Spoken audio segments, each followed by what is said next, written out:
मो ना सौम्यरंजन प्रधान ग्राम बड़जोड्डा।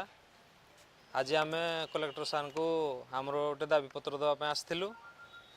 आमर पाखापाखि 40 वर्ष ऊर्ध MCL जमी अधिग्रहण कला किंतु बर्तमान सुधा आम पंचायत सबुठु पछरे सबुठु अधिका बेकारी समस्या आम पंचायत रे। तो आम पंचायत मुख्य समस्या है आम चारि पाखरे पाखापाखि 5टी माइन्स अच्छी। 5टी माइन्स रे जदि निजुक्ति मिले ताले आम गाँव कहीं भी बेकारी रही किंतु एते अणदेखा जे आम पंचायतर सबुठु अधिका बेकारी समस्या।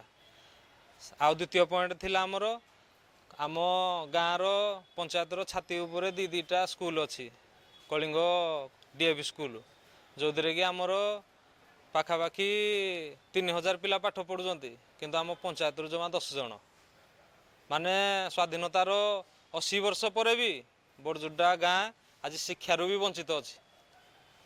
तो यही सब दाबी नहीं कि आम आमर सबू युवक भाई माने एकजुट होइचु आम गाँ को केमती निजुक्ति आनिबा आउ केमती शिक्षा आनिबा। आगामी दिन में जदि आम कथा न शुणती आम जाइकी GM ऑफिस आउ GM ऑफिस रे जाइकी धारणा रे बसिबु। तीव्र विरोध हो या तीव्र ही विरोध करा जिवो। मो ना निरंजन साहू ग्राम बड़जोड्डा। आम गाँ पाखापाखि गाँव DAV स्कूल टी आम गाँव तैयारी निज जगह उपरे से आमर पिला माने प्रति वर्ष मिनिमम सर्वनिम्न 20टा गोटे कोटा रहा कथा किंतु MCL सेटा करदेला ना किंतु से वर्ष भी पिला आमर वंचित रहीगले एडमिशन रु। RTI थ्रो रे मागिला परे मध्य सेतरु जे 5 जन एपर्यंत भी एडमिशन हो पारे 4 जनकर एडमिशन है।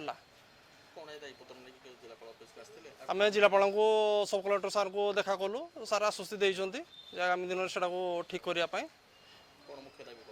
मुख्य दाबी थिला जे पिलांकर एडमिशन आउ गोटे है मुख्य दाबी थिला जे आम एरिया गोटे खनि खादान एरिया से आमर चारि पाखरे जेतिक माइन्स रहा छोट छोट जेतिक इंडस्ट्रियल छुआ आसी से कौन पिला आम निजुक्ति मिलूनी।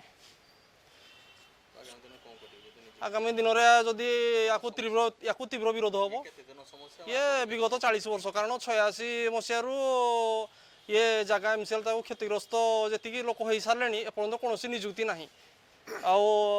आम गाँव किसी किसी कुजी नेता बहुत आमर इनवल्व अच्छा से सरकार या जी सरकार गलानी लोकंर जी पुराणा थिले जी बयस जा सारिकी एवं पुणी आगामी पीढ़ी बयस भी धीरे धीरे पलैवा अवस्था हो गलानी किंतु कौन एपर्तंत हो पारा ना।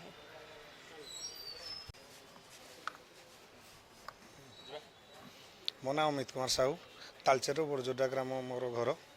आम गाँव चतुर्पाश MCL खनि खादान सब नहीं गला मात्र आम गाँ को ना स्वास्थ्य ठीक से मिलूँ ना पानी टे भल पीवाई मिलूँ ना आम छुआ को शिक्षा रे कौन सहयोग मिलूँ ना निजुक्ति क्षेत्र में मिलूँ किंतु बाहर लोक अणओडिया आसिक निजुक्ति पाँच ना आमको प्राइवेट खंडे ड्यूटी खंडे दौरान आम आज हताश हो जिलापाल को देखा करने आसलु जे आम दाबीपत्र देचु शिक्षा पानी एवं निजुक्ति एवं समस्त स्वास्थ्य समस्त सब समस्या जनवाई आसीलु जदि आमको सहयोग कर तो भल कथा जेहेतु खनि खादान एरिया जदि आमको सहयोग कर तो भल कथा जदि न करेंगे आम रास्ता को ओह्लैबू।